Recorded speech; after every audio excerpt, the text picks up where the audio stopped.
Fala galera, beleza? Vamos lá continuar o nosso curso aqui, Step 2 da One Way. E agora a gente vai falar de um conceito um conceito clássico da análise técnica, que são as ondas de Elliott. Então vamos lá. Isso aí. O que são essas ondas de Elliott? Nelson Elliott foi um teórico considerado um dos titãs do mercado lá no início do século XX, no início do mercado moderno, como a gente conhece aí, e responsável por ser um dos criadores da análise técnica. E ele desenvolveu uma teoria baseada na movimentação no mercado que dizia que o mercado se comportava em ondas. E o que era isso, né? Lendas falam, e aí ninguém sabe se é verdade ou mentira, que Elliott estava sentado na frente do mar lá e viu as ondas indo e voltando no mar e vinculou isso, ligou isso mentalmente com a movimentação do mercado. Verdade ou mentira, realmente é assim que funciona. O mercado se comporta em ondas, né? Ou swings, movimento de expansão, movimento de correção, movimento de expansão, movimento de correção, certo? Essa movimentação, na verdade, que a gente falou lá no início, causada justamente pelo desequilíbrio da lei da oferta e da demanda, né? E na busca, ao longo dos preços, pela liquidez do mercado, aonde os players podem buscar essa liquidez para conseguir acionar, abrir suas ordens e se posicionarem no mercado. Beleza? Exatamente. Só um detalhe, as ondas, elas são formadas por um conjunto de candles, né? Se a gente está operando num gráfico de candlesticks, elas são formadas por um conjunto de candles. Beleza?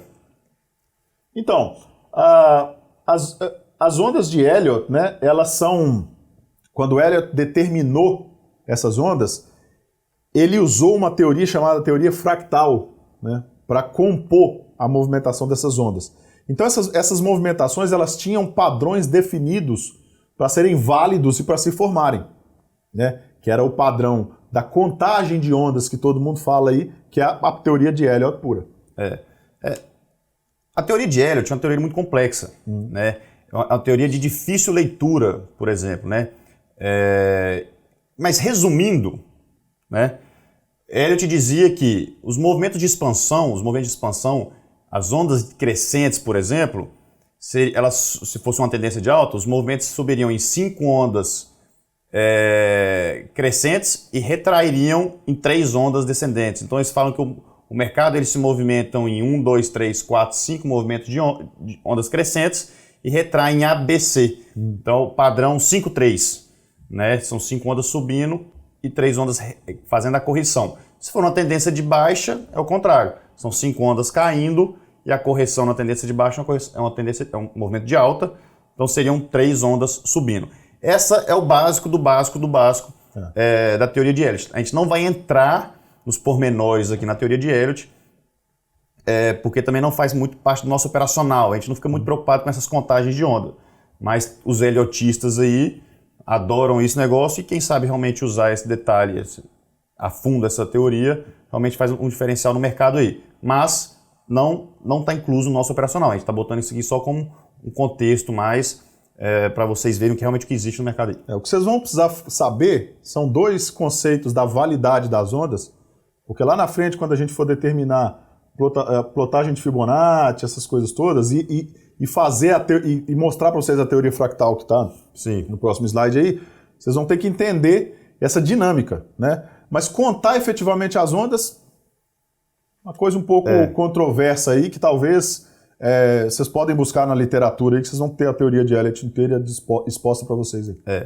E o que a gente fala que é o seguinte, da mesma maneira que os candles se movimentam, por exemplo, é um candle de alta, porque a demanda foi maior do que a oferta, os movimentos em ondas também é a mesma coisa. Os movimentos são de alta, é uma expansão que a gente fala, né?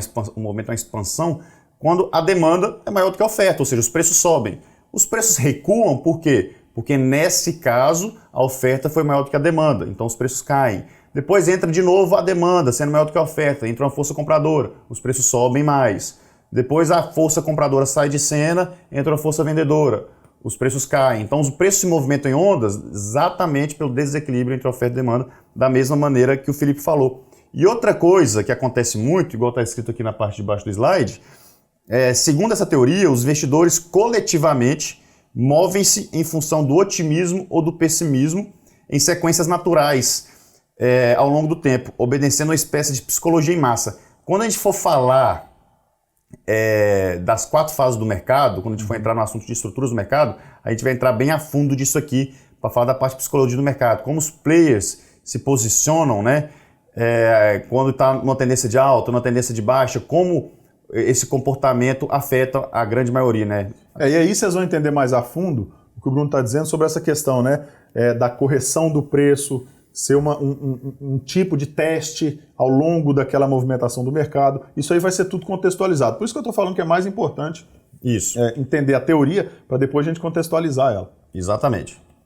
Então vamos lá, aqui é um exemplo de movimentação, né? Vocês podem ver aí, cada linha laranja dessa é uma onda, né? E vocês veem que embaixo a gente botou os candles para vocês verem que as ondas são formadas por candles, né?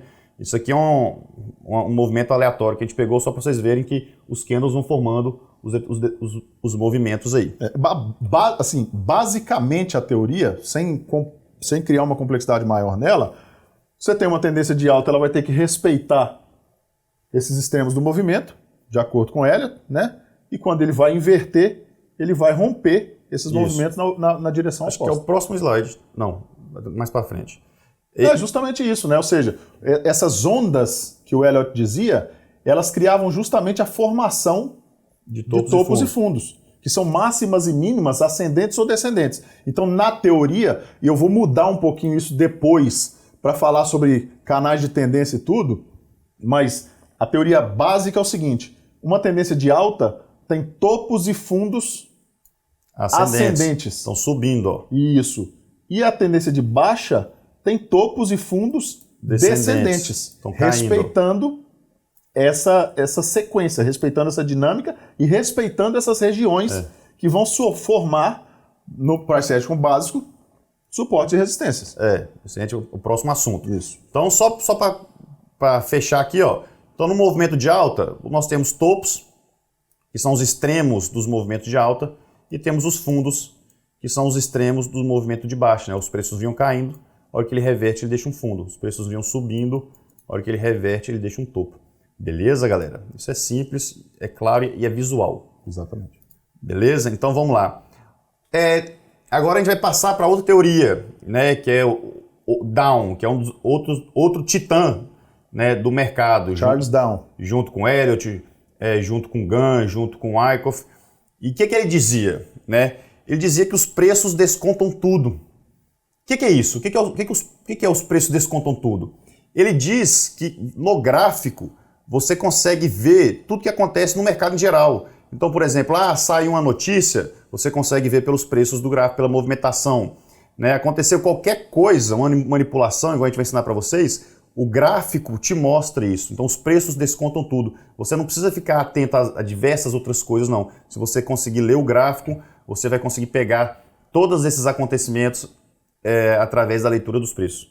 Beleza? Na verdade, né? E aí a gente entra na questão lá na frente do metagame, da teoria de Richard Wyckoff, essas coisas todas, vocês vão começar a notar, a partir do entendimento dessas questões todas, que muitas vezes, inclusive, o gráfico antecipa as reações que vão ter no mercado, que é o que eles chamam no mercado de precificar. Isso. Né? O gráfico precifica bem antes de sair uma notícia, de sair um relatório, né? Porque justamente, eu costumo dizer que quem devia saber já estava sabendo. Já está sabendo. Né? Então por isso que os preços descontam tudo. Já está tudo lançado nos preços, porque quem já deveria saber, já está sabendo. Já está se posicionando, já está se formando. Entendeu? Quando a notícia chega para a gente, já é tarde. Já é tarde demais. Então beleza. E ele dizia também que o mercado se move em tendências. Né? Aí ele lança, né? Ele divide isso em 3 tendências. Tendência de alta, como nós já falamos, são topos e fundos ascendentes. Tendência de baixa são topos e fundos descendentes. Né? E a tendência neutra, que é quando o mercado está lateralizado, né? As famosas consolidações. Aqui eu dei alguns exemplos aqui, por exemplo, e nós vamos falar um pouquinho mais a fundo aqui. Ó. Tendência de alta, lá, topos e fundos ascendentes. Um topo acima do outro, ascendente. Um fundo acima do outro, ascendente. A tendência de alta, os preços estão subindo. Topos descendentes, fundo descendente, tendência de baixa. Só que não necessariamente é só isso, exclusivamente isso, né? Às vezes você está olhando um tempo gráfico específico e vem um movimento e sai fazendo novas máximas sem ter que fazer fundo nenhum. E sai rompendo tudo para cima. Isso também é uma tendência de alta. Né? Num fractal menor, quando você for jogando para fractais cada vez menores, às vezes você consegue ver as ondas aí, às vezes tem intra-candles.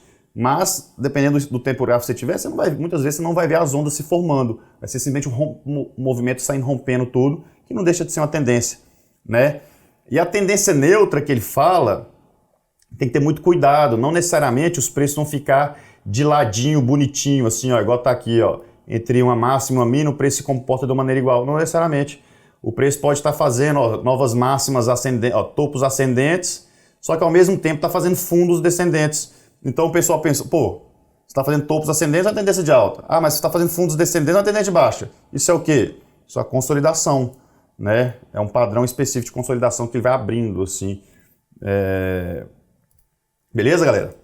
Então vamos lá, isso aqui é só para dar uma passadinha na teoria de Down aí para vocês verem realmente o que acontece e que nós não usamos especificamente ela, nós vamos falar mais para frente o que a gente utiliza. E os princípios do Price Action, né? O que o Price Action diz a respeito de tendência? A tendência só muda quando há um rompimento de um topo ou fundo principal do movimento anterior. Como assim? Vou desenhar para vocês aqui. Os preços estão subindo, topos e fundos ascendentes. O que é que ele diz que tem uma inversão de movimento, uma inversão de tendência? Quando ele rompe, se é uma tendência de alta, quando ele rompe o fundo principal anterior, que é esse aqui, ó. O Price Action diz que a partir do momento que ele rompe esse fundo aqui, ó, teve uma falha de fundo, pronto, agora virou uma tendência de baixa. Beleza, galera? Porque se simplesmente os preços estão subindo aqui, ó, e tem topos e fundos descendentes, mas sem romper esse fundo anterior, não é uma tendência de baixa, ó, porque pode ser aqui, ó. Topos e fundos descendentes. Isso aqui é uma micro tendência, mas nessa tendência macro é simplesmente uma correção. Ele respeitou aqui, ó. Beleza?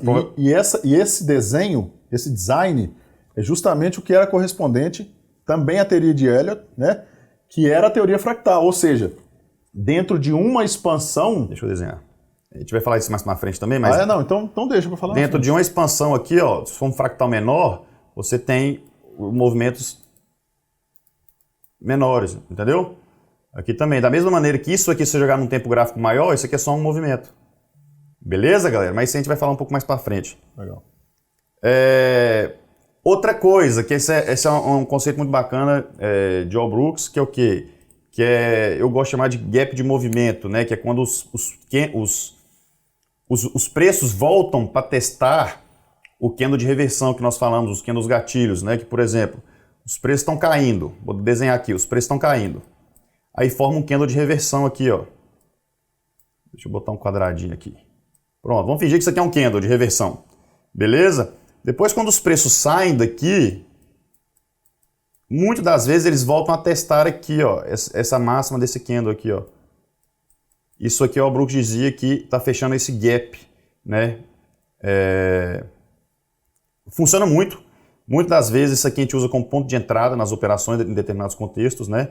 Mas isso aqui é um fechamento de gap, beleza? É muito diferente do gap que a gente está acostumado aí. A gente não vai entrar especificamente no assunto de gap, mas quem já opera aí sabe que muita gente fala assim, gap é quando tem um espaço vazio nos movimentos, né? Onde não tiveram negociações. Também, né? Também.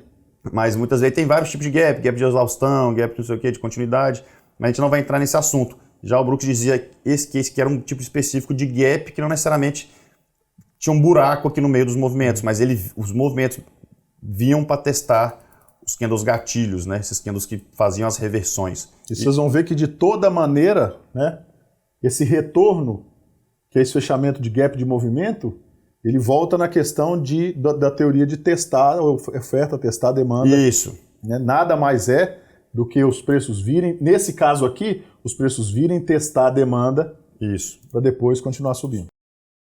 Para poder entrar mais ordens aqui, né? Exatamente. Fazer mais compras, para depois deixar os preços correrem. Beleza, galera? Então é isso aí. Agora, na próxima aula, nós vamos falar do assunto de suportes e resistências. Beleza? Valeu!